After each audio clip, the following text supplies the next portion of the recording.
A warm and hearty welcome to you, sir and madam, to the studios of Sri Sathya Sai Media Center. If you can share with us your journey of discovering this sweetness that is Sai. Sairam, it's indeed a good fortune that we are here today. I've been singularly lucky that Swami's been in my life. It all started actually very early. My mother's parents were both Swami devotees, and my grandparents were living in Prasanthi Nilayam for a long time. And I used to visit them as a child. And those days, we just had this mandir, and outside there's a little bit of veranda and then sand. There was nothing else. And on a normal day, all of us used to fit inside the bhajan mandir. And on some rare days, like a weekend or a festival day, we had to sit in the veranda, and we used to feel disappointed that we're sitting in the veranda. And Swami used to come every day to the veranda also. And then slowly it started happening that, we were sitting beyond the veranda in the sand, and then it kept getting farther and farther away. And I remember those days, my grandparents, the South Prasanthi were not yet built. So they were in those mud houses with the common toilets were separate. And many times in summer, we used to sleep in the sand here. And my earliest memory is Swami used to come out of the balcony, and with his torch, he used to and talk to people and just say, Bangaru, this, that, and all that. And of course, those days when Swami used to come to Hyderabad and all this, he used to visit a devotee's house, and we used to be just some 30 people, 40 people maximum, and a few kids. And all the kids, we used to take such liberties because we used to, wherever Swami used to go, we would like to enter the door with him. Sometimes the door would not be so big, but all of us would do it, and we used to hold on to his clothes.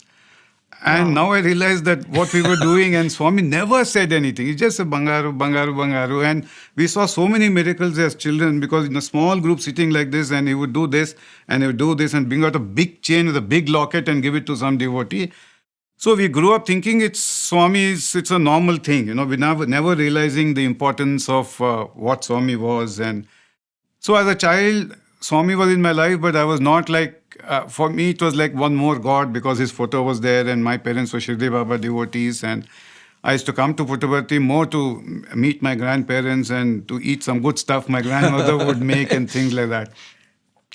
So that's how it started. And then at some point in my life, the whole thing changed. But I remember one of my relatives from my grandfather's side, Mr. Bikin Sitaramaya. He was one of the earliest doctors who came and set up the general hospital here. Oh, okay. He's related to you. Because of him, and Swami used to visit this Rajahmundry area many times. So there were a whole lot of people who moved, and or at least spending a few months a year here. And so he used to tell me that when I was a small kid, and he used to tell me that one day Swami clearly told me that, Sitaramaya, you are now seeing Puttaparthi like this. There will be a time when the planes will land here, and people will see me through binoculars. So this old man used to tell me that I used to laugh, poor Swami. Those days they used to talk to Swami in singular. Poor Swami, itlage cheptavu novu, like it's all this thing, how will it happen? And by that time, that man had seen the change. I had still not seen the change, because still for me, Prasanthi Nilayam was small and Puttaparthi was small and all that. And he said, see, now things are happening. I say, what is happening? He said, no, you see how many more people are coming. And I said, still nothing much. And today, how prophetic that was. And there was a time when we used to see Swami only as a blob of orange coming in the car and going. Yes. And we were sitting so far off. So that's how my journey began. I'll just continue after some time. Sure. Okay. Yes, madam. Okay. Om Sai Ram. First of all, I want to thank our Bhagawan, Sri Sathya Sai Baba, through his medium Radio Sai, for giving us this opportunity to be here today at his holy feet. In my case, it was not like my husband has narrated. I actually do not belong to a family that was born or brought up in the Sai fold. In fact, my parents were much more influenced by the Arya Samaji philosophy. I'm from Punjab. I belong to Ludhiana, and I was born and brought up there. And if you're familiar, I can very briefly sum up. Arya Samaj actually talks of monotheism. It's an Om-based philosophy where the Vedas are the prime primary and infallible truth. So we were basically believing in the Vedas, and a lot of homam used to be done at home. My mother used to do, she studied in a Gurukul actually. And so she used to perform havan at home almost every week or frequently, but we never used to go to temples.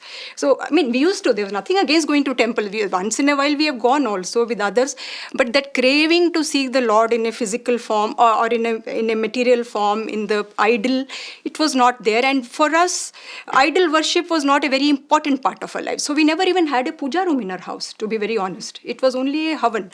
And coming from that background to believing in a God in a human form was a complete 180-degree centigrade. I mean, I would say it's a complete turnaround. And how that happened, I will very briefly tell you. It started in probably 1980 or 81. We had just built a very small new house. My parents were both lecturers, and with whatever they could afford, they built a small house. And you see, Swami gave the inkling of his coming to us while the house was still, the cement was being plastered and all that. On the wall, somebody had written with cement, Asato Ma Sadgamaya.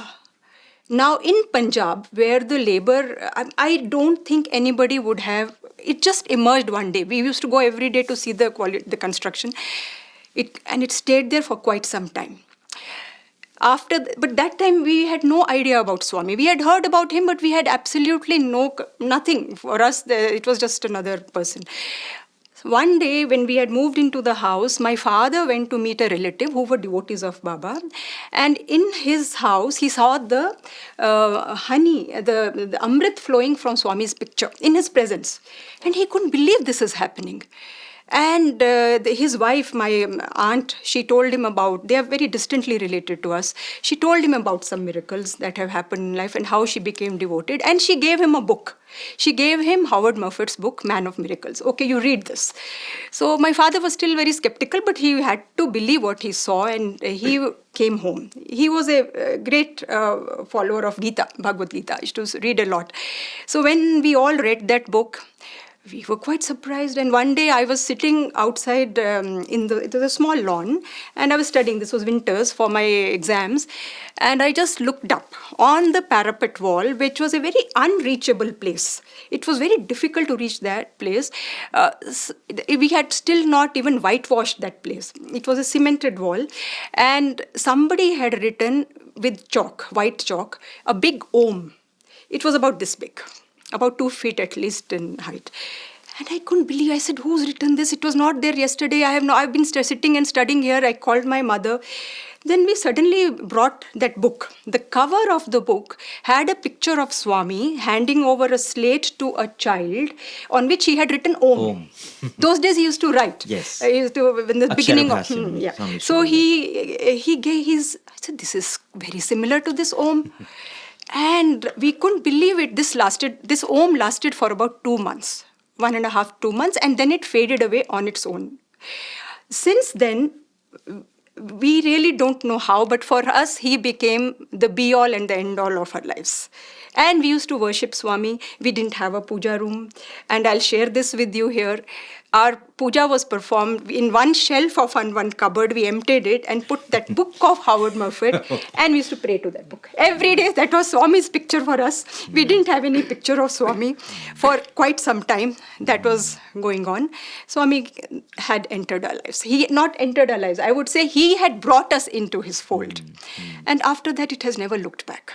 It's been Swami with us every moment of our lives, every step of our lives. He has taken care of us, I would say that. The service, how I met my husband, how we got married, the whole thing is nothing but Swami's doing.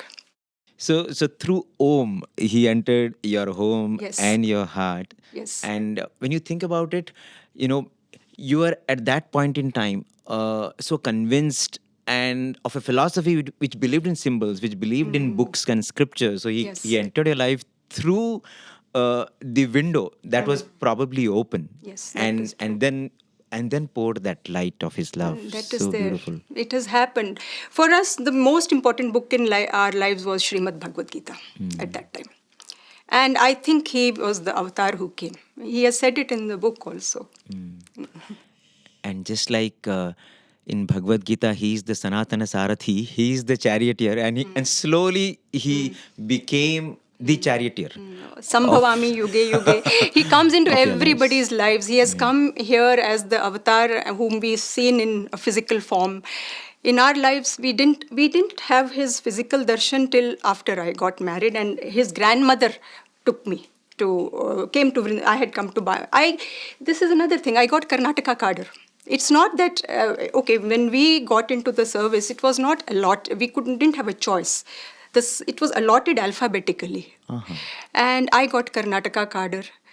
I think this is Swami's way of bringing us further physically closer to him. Went to Vrindavan. The first darshan I had was mind-blowing. I couldn't believe it. He was just coming out of Trai, and we were sitting under the tree. That time it was Sai Ramesh Hall was not there. And it was like the sun coming out. Wow. I just felt one big sun coming and Swami standing there in that. And then he glided and came. It was beautiful.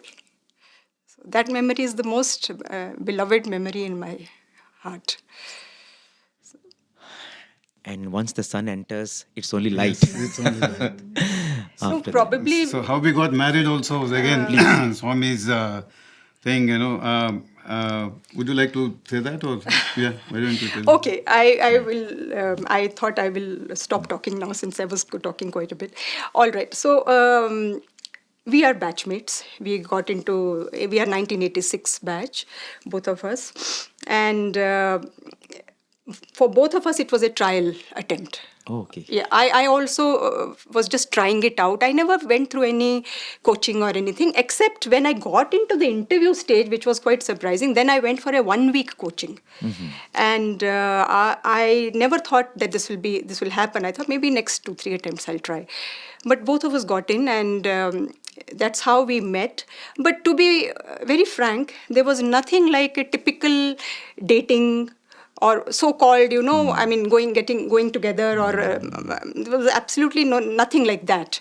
We just knew that we were going to marry. And I used to always wonder how I'm going to tell him that I'm a devotee of Sathya Sai Baba. Okay. What will he say? I never told him. So one day when he finally asked me, I said, yes, we'll marry, and it's okay. And I told my parents that after that, when I told him, and he said, my family has been a devotee since generations, not now. And then when I entered the house for the first time and I sat like this, the first thing I saw was Swami's big photo in front of me. Actually, that's when you realized. That's when I realized. Not before that, actually. Yes, now it's all mixed up. It's 36 years almost.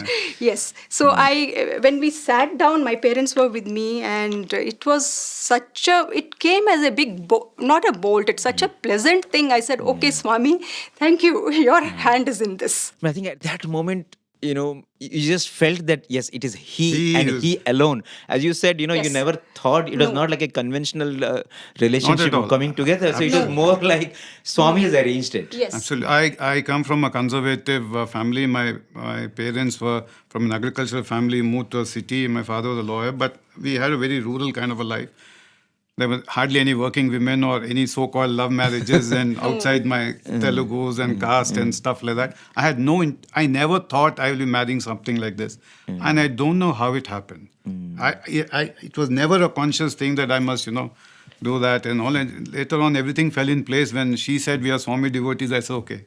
So, So one other name of marriage, this is Kalyanam. And Kalyanam it is the welfare, right? Absolutely. I think that is the blessing that Bhagawan had planned. So I believe that he has virtually taken our lives in his palms, and he has brought us wherever we have gone. We have made mistakes. It's not that we haven't. We have also spoken to Swami. Then we say, okay, we are human. Please forgive us. Please bring us to the right path. And I must say, the forgiving and loving mother that he is. Loving. He has always forgiven and always loved, always brought us forth on the right path, I believe. And it is he who does everything through all of us. I feel so. And I wish, I pray and I always wish, and this is my sincere, heartfelt prayer, keep us on the path that you want us to walk on every single moment. So I don't mind sharing one of the mistakes we made or we were making is Yeah. so as I told you that for me Swami was part of my life, but it was not the same like what Swami means to me today. Uh, I too believe that I got into the service because of divine intervention, because I didn't study very hard and I never thought I'll make it in my first attempt and all that. But those days, I used to do a lot of this Shirdi Baba Parayanam because my parents were all into Shirdi Baba, and Swami's photo also used to be always there. But later on, I started connecting the dots. But why I got in that particular year, how I met her, and how we later on became much stronger devotees, everything started falling in place. So at one point, a few years after we got married and we were in the service, we both felt, so though we knew that this was Swami had given us the service, otherwise we probably wouldn't have made it that time. We wanted to quit. We said that, it's all very bad environment and a lot of politics, and this is not what we joined the service for. We should leave the service. We never once thought that let's ask Swami or pray to Swami. Arrogant and very overconfident, and we said we'll do something. Somehow we'll manage our lives. We will leave. So we went to Hyderabad, etc., etc., etc., and started exploring many options. We took a year's leave without pay and all that. Then somebody said, "Look, why don't you at least, go to Puttaparthi, go to Vrindavan and pray to Swami?" Then we realized, look, how didn't we not even think of it? So we came. Obviously, we used to sit. I used to sit, with a letter. Swami never took any letter. We still didn't get the hint that Swami was not in favor of all this. So we went back after a few days. Then at some point we realized that we can't take this decision on our own, and it has to be Swami's. And we then prayed, and we picked lots on such an important thing as whether we should stay in the IAS or leave IAS. We said, Swami, we entirely leave it to you. And this was, we leave it to you, and we picked lots, and it said, go back to the service, So we went back, and you will not believe it. After that, not one day either of us had any problem in the service. In the most difficult assignments, on a daily basis, Swami saw to it. Unbelievable. We didn't have any political godfathers. We were not insiders in Karnataka. We were nothing, but we always ended up doing well and in good. Everything was Swami. Every day we would just say Swami and go, and that's how Swami took care. And this was unbelievable how much he can do, and how for how many years he can do that, and how often he can do that. It's entirely Swami's grace. We wouldn't have survived otherwise. It's an entirely Swami's doing, and that's when then I realized that surrender came from that time onwards, and ever since then it's Swami all the way, and it's still. He takes care so beautifully for all of us on a daily basis. And it has, and because of Swami, I think we could do well in the service. The service spirit that Swami's, just those 4-month letters, love all, serve all, sums up what he wanted us to do and what we should be aspiring to do. And he has been guiding us ever since then, and it never ends. Yes, so it's just Swami. I mean, you are in IS only because of SAI. Yes, only because absolutely. of SAI. Only because of SAI. Yes. And every difficult situation, we would just mentally think of Swami, and I don't know how we would solve it. But no, every morning, even let me share this, and all our colleagues know this. Both of us keep Swami's picture on our desk. And every morning before I sit on the chair, I pray to him. I used to. Now I don't go to office anymore. And it was always, my prayer was that Swami, today whatever happens is you do it through me. I don't think I am anything. So what I feel is that, you see, Swami's teachings are the main thing. Life is challenging, whatever sphere we are in, whichever job we do, every human being faces lots of challenges. And that's the purpose of this earthly existence. We have to work out our karma and go through this washing machine. God is helping us do that. So what I feel is, it's not us or how we face the challenging situations or if anybody else is facing. It's the teachings of Swami. He may not physically come and stand there and tell you do this or do that, but he has given us the guiding principles. He doesn't need, every single thing he has said makes perfect practical sense of for how we can work in our lives. Simple thing like the classic, the most important four, love all, serve all. These four words: help ever, hurt never. If you make just these 8 words your guiding principles, I You're think through. you are through. I don't think you need to be big. I don't know. I'm nobody to say this, but yes, there is a lot of value of the other esoteric studies also. But this is what Swami has taught us how to live. The end of education is character. If my character is okay, I'm sure any difficult situation also we will be able to. And many of our, I mean, I would say that if there have been times when there has been pressure to do certain things which were not, which we felt were not right, it those people also know the kind of people we are. So there is a something which there is a reputation that builds. I feel so that helped, and but with Swami's grace, we were also given important posts. I don't want to. This is amazing. Don't want to Both of sound us, boastful, but yes, both of us would write very strongly something if you don't like and all that, we used to. and I worked with the last 10 years of my service, I was in finance department where the chief minister, successive chief ministers were holding the finance portfolio.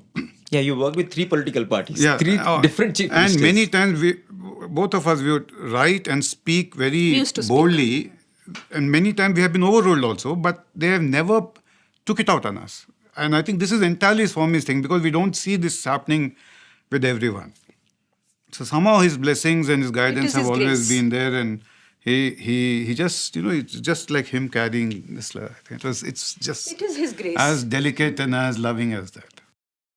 So the only other thing which I want to add before I mean, it slips out is, of my mind and otherwise, is that, you see, when he says love all, serve all, the connection between the word serve and IAS, service, is very strong. So we need to understand that this is a public service. We are public servants. It's very important for all of us to understand that we have been given this God-given opportunity to serve. So if we are able to use this opportunity with the blessings of God, in my case, I believe my Bhagawan is Bhagawan Sathya Sai Baba. Others may have their own Ishta Devatas, Guru. Some don't even believe, but there is a spirit, there is a soul, there is some energy which is driving us. So that energy, if we can utilize that and take the help of that energy and try to do service as much more and more to the downtrodden and the poor, that's it. This is something which is the ultimate aim of our service, and nothing more is required. We don't require recognition. This service is not for ego. It is not for self-aggrandizement. It is for serving the people. So it gives so much joy when you see okay, out of some decisions you have taken, this is going to benefit the poor people or benefit some people. It really gives you that satisfaction and joy inside, which I don't think any amount of public honor will And give. Swami himself did it, right? So all these things which government ought to be doing, Swami was doing. I mean, and that was enough for us. Like that's when we realized that this was a service given to us by Swami for that. After that, everything fell in place. We never felt bad. So even though you were in IS and you're working and reporting to different ministers or different politicians, you were actually working in your heart for Swami. Swami. It is for Swami. Always. We always used to say that we are reporting to Swami. But at the same time, at the practical level, it becomes very difficult. You mentioned about love all, serve all. You mentioned about help ever, hurt never. Yes, Swami says that is the essence of all the 18 Puranas is just these 8 words. But there are situations when you take a decision, you might unknowingly, sometimes consciously, unconsciously, you might end up ruffling some feather somewhere. So how do you deal with all that? Many times That it has happens. happened. Many times it has happened. It's impossible to sort of please everybody. But as I said, that since we always believed and took Swami's name before taking any important decision, it was left to him. And somehow Swami saw to it that there was no negative repercussion on us. So the credit goes to Swami. Otherwise, we work in a sensitive system where a lot of people could have taken offense and all that. But as I was saying earlier, that somehow, only because of that Swami's grace, he handled it always. Because And it as you happens. said, you felt you're reporting to him, so he was looking after. Yeah. He looks after everyone. I mean, it's not necessarily his form. For us, it is his form that is so important. So I'm repeatedly saying that anyone whom we consider as the all omnipotent, omniscient, and important energy for us, it's enough. I feel so. I feel so. And yes, there will be times when you have ruffled feathers and you may have to face some. It's okay. You have to go through that. You may have to face some difficult times. One has to go through that. But that's how life is. Life was never meant to be very hunky-dory all the time. It is meant to, you are always going up and down. But yes, when the boat is sailing and Swami is holding you, yes, it is not easy sometimes, but we have been, I think, very fortunate. We have been extremely fortunate, both of us. And Swami taught us that it was his own life. Like he went through Life. everything. And I remember once, this Whitefield ashram, that flyover, that Yes. it was not being done for many years. Yes. Correct. So one day I asked the warden that time, I said, look, all the railway ministers come and fall at Swami's feet. So many ministers come. Why doesn't Swami just tell them? He says, never. Swami will never tell them. And if he gets to know that we are telling them also, he will not like it. So Swami also went, if he wanted, he could have done so many things here, there, everything, but he never did it. And that was a lesson for us also. He also achieved things in a human manner. It's not that he did everything He divine. did so many things. He went through so many things. So we feel so small. I mean, if he can do it, so can we. So the inner changes that he brings in human beings, that is his divinity, I feel. But he himself led a very exemplary life. And very tough life. My life is my message, he said. Such a tough life. What are we in front of that? Yeah, absolutely. As you mentioned this, when we look at the way Bhagawan built any institution Yes. or this entire Prasanthi Nilayam or all the institutions, I don't think there is anything that Bhagavan has asked us to do which he himself did not do. Even when I read accounts of Swami's childhood, Swami used to do Nagar Sankirtan. He used to go to village, and he used to walk on knees and do Nagar Sankirtan. So if he's asking us to do Bhajan Nagar Sankirtan, he has done it. If he's asking us to do Seva, he has done it. He was so hardworking, tireless. Service always. So that is true. So that's what I feel he taught us, to whatever extent possible. If we can walk on that path, that will be our offering to him. As they say, wisdom is to know what is right, and integrity is to be able to take that path. And it's not always easy. No, but it is possible only with his grace. Even that we may not be doing it perfectly, but whatever steps we take on that path, it's without his grace, it's not possible. However much you know at an intellectual level that this is the right thing and all that, I somehow feel that if you don't surrender, you don't get that thing. It's only when Swami's grace is there, you're able to make some advances. Otherwise, it's not easy. Can I ask you, from more than 30 years of service, I think there's plenty of beautiful projects that you have led and executed for the government, for the society.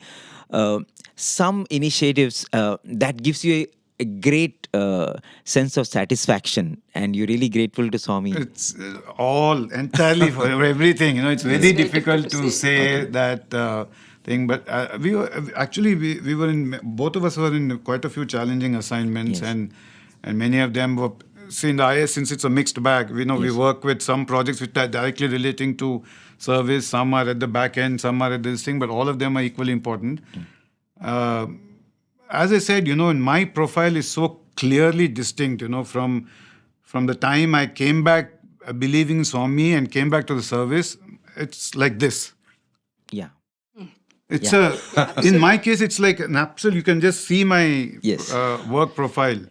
When I came back to the service, saying that all right, and then they said, Swami, I'm coming back. Only because of you. Because of you. And then it's like this, you know. And he's I was in a very tough road sector project. It was a big World Bank project that time, and there was some pressure right from the top on certain things which I didn't want to do. And the way Swami handled it, Yes. I finally said, Swami, this is something I can't do. And I kept writing, this can't be done. And every time at the CM level, it'll come back saying, this should be done, this should be done. So twice, thrice. Then I said, Swami, I can't take it anymore. And I'm applying for leave. So I apply for leave, and I don't know what happens. After 1 month, I get a call from CM office. Okay, your stand has been upheld. Please come back and join. Wow. I mean, this is what Swami does. I mean, he can go to that extent. Who am I? I was a nobody. I mean, as I said, I don't have any political godfathers there. I'm an outsider in Karnataka. There is nothing, and there are not many examples of this type where you hear this happening. You know, 3 times, 4 times, and I'm again submitting, and again being overruled, again submitting, and I mean, you can do that only when you have courage. You know that it is not you. There is a power with you. yeah, it's not us, not the courage. It's because of a Yes. belief. Yeah. We have Yeah. faith. Swami will Yeah. take care of it. And if he wants me to go out, I'll get a transfer. If he wants me to continue, so things like that. So I was posted to CM office all of a sudden when I felt very underconfident whether I can handle that kind of a post. And those 3 years, the way Swami stood by me, and I came out doing well, and never thought I could do it. So it's been like that every time. Every posting. In fact, he said that I also remember one small, I mean, this is just a small, one of the myriad of incidents where a couple of times I also wrote something that cannot be done. I mean, I'll not get into details, and it was not agreed. Every time I was being overruled for the same thing. Finally, it went to High Court, the Honorable High Court of Karnataka, and they called me to the court. And they said, why are you people doing this? I said, then I cannot go and tell that I have written like this and I am being overruled. Then finally the file was called. And when he saw the file, he read the notings. In the court itself, he said, your stand is vindicated, you may go. He sent me back and he overruled everything and passed the order in our favor, what I was writing. So there are things like that which I feel that happened because of Swami's. Otherwise, I was being overruled in that case every single time. These are things which happen. So these are nothing much which we can, I mean, all officers go through this. It's not that we were the only two. But we were the lucky ones. We were lucky. We were very lucky because we always knew that here is the supreme power with us who's supporting us. So that is something, and he taught us to one thing which in my life I feel, and I think both of us feel that change in us is that of apart from service, which I mentioned is the giving access to the public. There is a strong feeling that IAS officers are not approachable. You can't meet them easily. You can't. So I feel that we should keep our doors open. I think that was a strong influence of Swami on us. It never allowed us to get into our head. So we were always saying this is service, Swami, service. So we were always open to. It was. I have never closed my office door. Wow. I remember even the days when, especially when you are deputy commissioner, we call them DCs in Karnataka, collectors in many other states. And I had a very difficult posting, actually. And actually, that was the time when I really felt the presence of Swami, because he came many times in my dreams at that time. Because I think I needed it. That was a difficult period. At that time, I used to leave my door open. And even the security people used to say, Madam, you have to close it. I said, I will not close it. You will not allow some people to come in. Let them come. It's okay. Whoever comes, if they have work, they have to come. If the work is being done at a lower level, why will they come here? That means the work has not been done. Let me examine it. I never closed my door. That is one thing. But then, as an aside, I remember one very interesting dream I had that time, and that also taught me something. One of the dreams was, there was nobody else, only Swami and I walked into the office in a dream. And I went and sat in my chair, and Swami sat in front of me, where the visitors come. And suddenly, it shook me. I said, what? How can I sit here when Swami is sitting there? And the moment that thought came, we had exchanged the chairs. Oh. The moment that thought came, I was sitting in the visitor's chair and Swami was sitting in the collector's chair. And then I think post that dream, it really struck me that how can I ever sit in a chair? It's always Swami who's sitting there. I should never ever think that I am holding a post. It's not me. He has chosen us as instruments. That's all.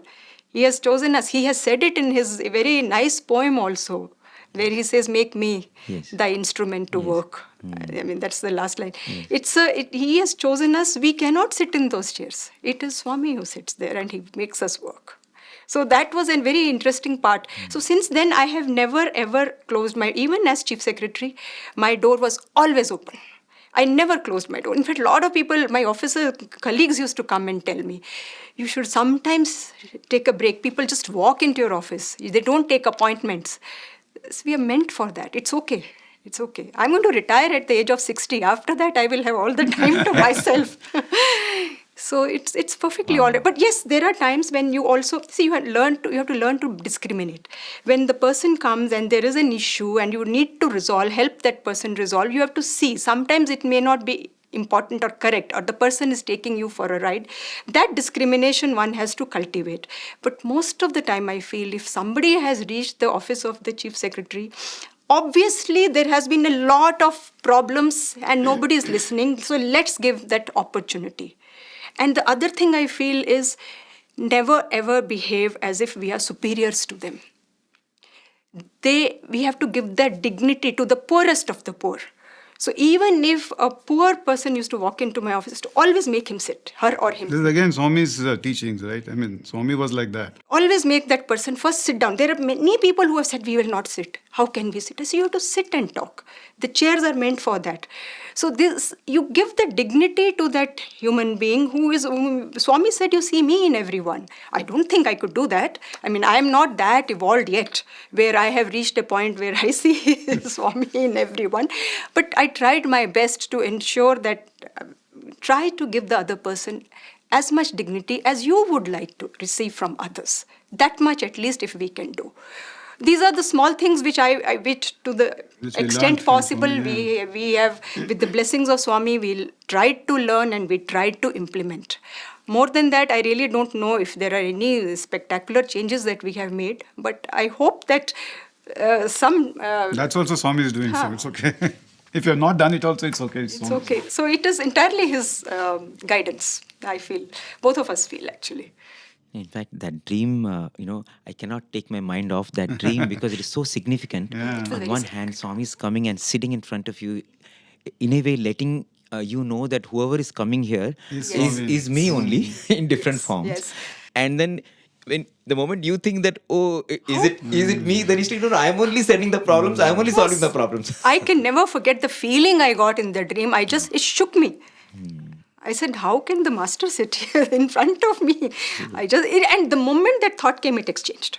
We were not there. I was sitting in front of him. The other day, I had a very bad fall. I mean, if I can share it here, about 2-3 months back, we were both, in fact, going to Anjaneya Swami temple. It was a Saturday. And I slipped on the footpath and fell. It was a very strong fall. My head hit the bollard. It's a metal bollard and this height. And God. It would have cracked. It was that bad a fall. And I didn't feel a thing. The only thing I felt was, I felt somebody saying Om Sai Ram 3 times in my mind. And I could feel the letters floating in front of me. That's not even me. It was not even me. I had not remembered Swami at that time. It is so shocking that I forgot Swami at the time when I had a very big fall.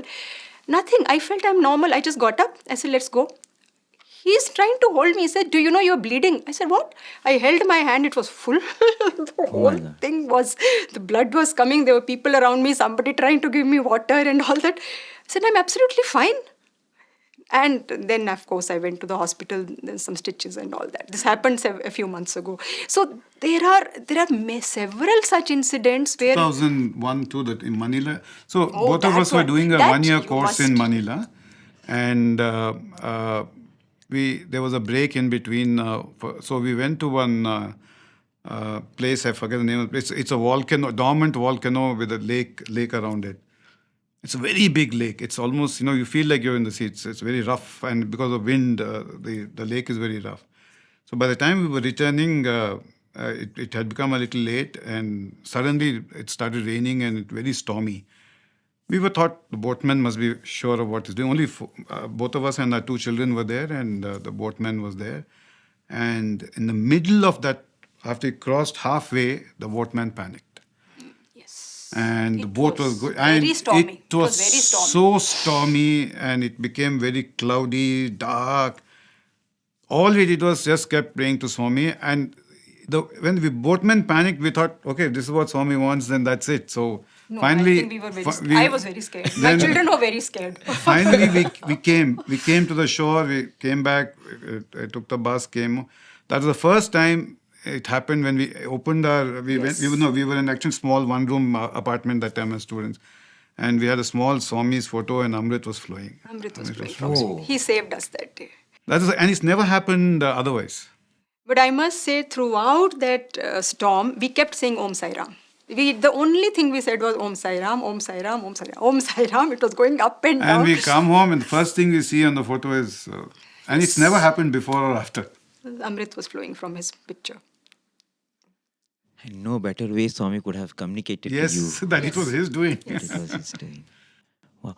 And I think as you know, as you're narrating these instances, what comes to mind is, for every one instance when There is so Bhagawan many, has yeah. let us know that he was There's so there, many he doesn't. Yes. there are thousands we would not Thousands. even know. Yes. We don't know. What he has done and what he continues to do for us. It's an amazing, amazing blessing to be in his fold. I have to say that. And I mean, IAS is a coveted position. A lot of people want to be there because, on one hand, you can do a lot of good to society. I think there is no other Absolutely. Yeah, it's profession a great opportunity. where you can actually do maximum good to maximum people with maximum resources at Yes. your That's disposal. true. But at the same time, it can be absolutely traumatic also Yes. an experience. it is. I used to always tell him, man, that I think Swami puts us all in washing machines, and sometimes he increases the speed of the washing machine, sometimes he decreases it, and it's entirely his wish or will how much dirt he wants to remove in one go, how much he wants to clean. So in between, at times, situations would become so stressful that why don't we just take voluntary time? Yes, Yeah. We'll yes, still get times pension. were- But then we'll remember, no, Swami sent us back Exactly. till the last day. We have to work and retire. In fact, I was thinking of the same, that many times in your life would have felt, enough's enough. Enough is enough. Done. Let's just There are quit. times when you really feel like tomorrow I'll not go to office. But then we say, no, no. Swami, we have to finish it. But he used to find a way, He used to always. find a way. Somehow or the other, something which we can never think of, some way he will find. And something he will do also, which will just give you that inspiration and to again go back to Strength, office. yes, yes. But when you look at your life, they say that you're one of those officers who was very easy to work with for anyone. You are known for being a great people's person, for being an amazing man manager, is and true. that is the toughest thing to do in a position like that. And Swami used to always say that MBA means Master of Man Management. If you can manage men, then you're an MBA. So please tell us, how did you? I know we are probably talking about the same thing, but this is something which will help also the youngsters who want to do a lot of good to society, but at the same time you have all these fears. Will I be able to do it? How do I do it? How can I deal with all these myriad kind of pressures and still hold my principles that are close to my heart? So See, one is, of course, as I said, the Swami's blessings, but one is to play with a very straight bat, and be consistently play.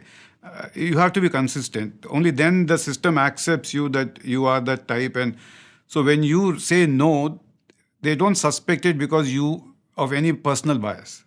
Like if you have to establish yourself that you're not being unnecessarily cussed and you're not just blocking things because you just want to show that you can block or something. So as long as you express that positivity and the fact that you're consistent, they're able to take a no if they know that one. And then again, Swami's this thing was don't hurt them. So how pleasant you can say no, but be pleasant about it. Yes. You don't have to be nasty about saying no. You can be pleasant saying no.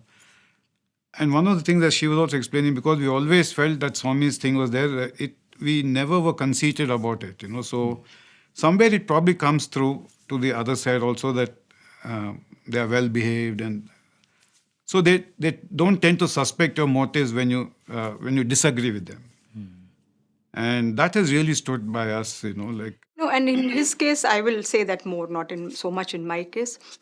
You used to connect a lot with people. Yeah, I used to connect a lot with Lot people. of connection. So that's again, so one thing I learned from Swami was to be so anybody comes, say a politician comes, I could just say my piece on two letters and say it's not possible, but I would always make them sit.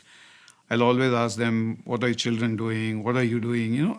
Some sort of some sort of personal connect was developing. And then I used to delegate a lot to my officers, have faith. Because we had faith in Swami, we would have faith in others, so delegate. They're all large organizations. There's no way you can hold it too tight and run it. So delegation is one part of things. So small things, but again, we all can link it to Swami's teachings and Swami's way of doing things. No, I think as Bhagawan used to always tell, you may not always oblige, but you can always speak Speak obligingly. obligingly. And I think these are simple mantras, but they help you to get through really complex situations.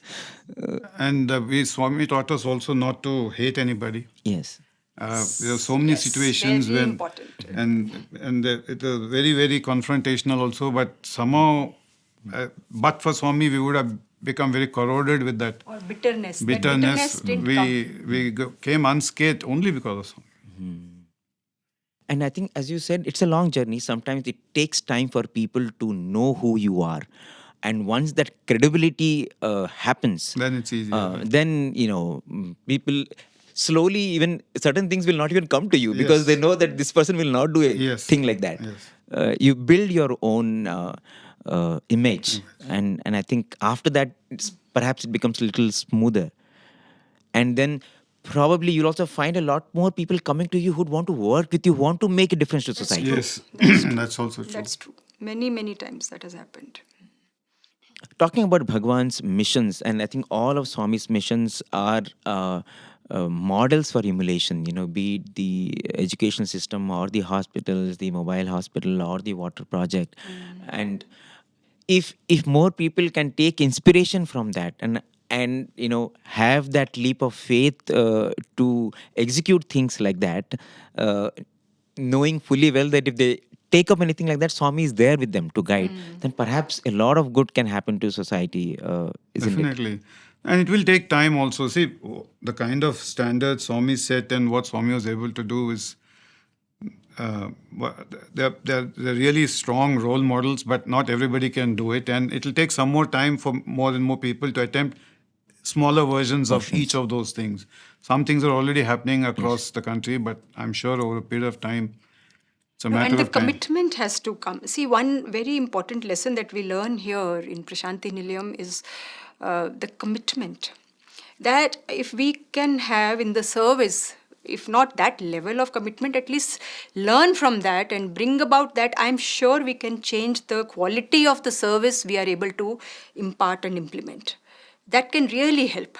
So in the training that now the civil services trainings have started, so that is another very important part that has happened. So I feel that people, when they come here and they are taken to the field and they are shown, apart from the free service model, it's not just that, the quality, no compromise on quality, the best of the instruments and the best of the equipment is there, and then the commitment of the human resource that is managing the whole thing. If those things we can learn, I'm sure we will be able to do our service much better. We can But do more. if you see outside what the Central Trust is doing, the number of activities done by the Seva Dal people, Oh, yes. some of them are so amazing. touching and inspiring. Absolutely. I mean, many of them are in small places with limited resources, and they all have their own lives to worry about. Yeah. It's not like many of them are very rich or. It seems as if they are doing service as a full-time Yes, thing. and they're doing their work and they're doing seva, and many of them have not seen Swami, and now we see over the years so many devotees who have never seen Swami physically. We have all been fortunate, but there many of them have never seen, including some youngsters. I mean, and they come and do seva here. Yeah. It's really touching. So somewhere all this is happening, right? And you see in very small places in Bengal, Orissa, Jharkhand, all over that day, Jharkhand that day, there's so many places there, so much of good work is being done in their own way.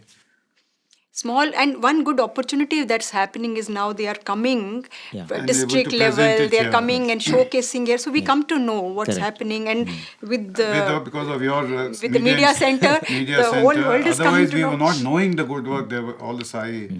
I mean, how do you inspire Sevadal to do? To do that kind of work. It's not like, even when Swami was physically here, he was not like meeting them every time or something, but how much of inspired work they've been able to generate over the years. And at all levels, like small kids to grown-up people, they're doing, even now they're doing. Tremendously. I mean, absolutely. The work of the Sathya Sai organization, whatever we hear, is Yeah, still a drop. Because Still a drop. individually, Yeah, because that whole concept or the attitude of telling what we are doing is not Yes, there. yes. Most people like to do silent work. Why? And they raise their own resources. Quietly. They raise all financial, other resources also. They somehow they generate it, they do it, and they're doing it quietly. Yes. We have quietly. seen, I don't want to name names here now because that doesn't, but I mean, if so many times we come across people in Karnataka, you go here and then you find that small organization doing so much work, and you don't even In come to Swami's know. name, they don't know, they don't tell anybody, and they don't Yeah. expect Yeah. any The recognition. love is, the love of Swami, from Swami, and the love for Swami is amazing. That's what we see. I mean, the kind of selflessness that Swami has inspired in generations, and Yes. and that will continue. Growing. Is growing, and I think that is the most beautiful part of That's an the most avatar. beautiful. We are very fortunate. That is truly awakening the divinity in every person, actually, and that's constantly happening. In fact, when there was once an occasion when somebody asked Swami, some of the students, who wanted to join politics, because they were apprehensive, whether they should join politics. So Swami would say that first thing you have to cultivate is selflessness. So whether you want to get into politics or any profession, first is you have to cultivate selflessness. But if you want to go into a sphere like politics, what is even more important is a strong inner character of your value system, Yes. your principles. If only when that is set and that is solid, That- only then you can then- venture into a field like that. But I think all these institutions help to cultivate these virtues, and no matter what role Swami gives each one, everyone is doing their bit So to it's express their also, love. I mean, it's also very inspiring to see many youngsters. Yes. Youngsters, because you see, if we see now the way the world is going, the way changes are happening in society, we seem to be moving more and more towards materialistic culture. And that pull of the spiritual, or I would not say even spiritual, the pull of the moderate lifestyle, that seems to be weakening. But now we see many youngsters coming towards this. On seva. Oh, yes. They are also feeling very inspired with this. Yes. This is very good and very inspiring Very for us to see. encouraging. Very encouraging. Beautiful, sir. Thank you Thank so you. much Thank you, sir. for your time, and really grateful to Bhagawan that he sent you to the studios. And I'm sure this will inspire a lot of youngsters as well as devotees, old and new, to fortify their faith in Swami and make selflessness the way of their lives. Thank you so Thank you, much. Sai Ram. Sai Ram.